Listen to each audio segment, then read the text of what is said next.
Héritage de Johnny Hallyday, la justice gèle une partie des revenus des ventes d'albums. Mort de Johnny Hallyday.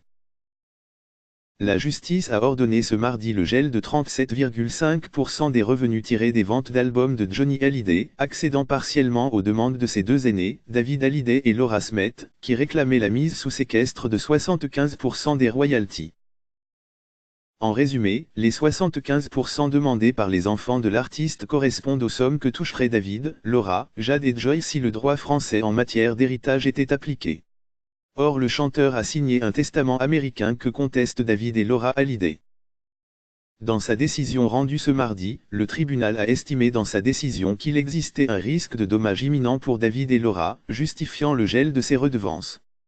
Ce risque est incarné par l'existence d'un trust en Californie établi au seul bénéfice de Laetitia Hallyday.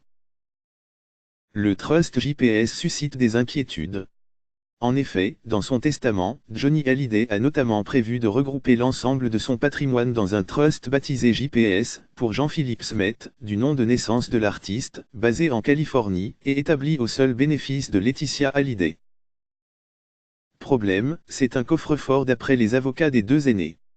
Le transfert des actifs vers le trust est un aller simple et de façon irréversible, avait assuré Maître Pierre-Jean Douvier, l'un des avocats de David Hallyday.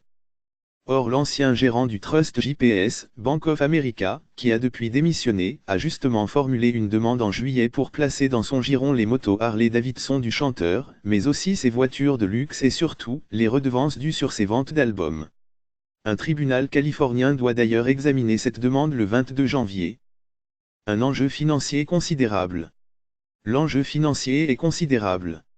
Les royalties, qui proviennent des maisons de disques Universal, Warner et Sony concernent les revenus de tous les albums du rocker. L'album posthume du chanteur, Mon pays c'est l'amour, s'est notamment écoulé à plus d'1 million d'exemplaires depuis le 19 octobre. Qui plus est, selon BFM TV, Johnny Hallyday touchait en moyenne chaque année 800 000 € sur les ventes de ses albums. Depuis bientôt un an, David et Laura contestent le testament de leur père, rédigé en Californie, dans lequel le chanteur a choisi de léguer l'ensemble de sa fortune à sa dernière épouse, Laetitia Hallyday, et leurs deux filles, Jade et Joy. Et ce, sans rien laisser à ses deux aînés. Laura Smith, 35 ans, et David Hallyday, 52 ans, ont entamé une bataille judiciaire pour réclamer leur part d'héritage, comme le prévoit le droit français. En attendant, ils ont déjà obtenu dans une autre procédure le gel des droits d'auteur, les revenus tirés de la diffusion des titres du chanteur, et des propriétés françaises de leur père.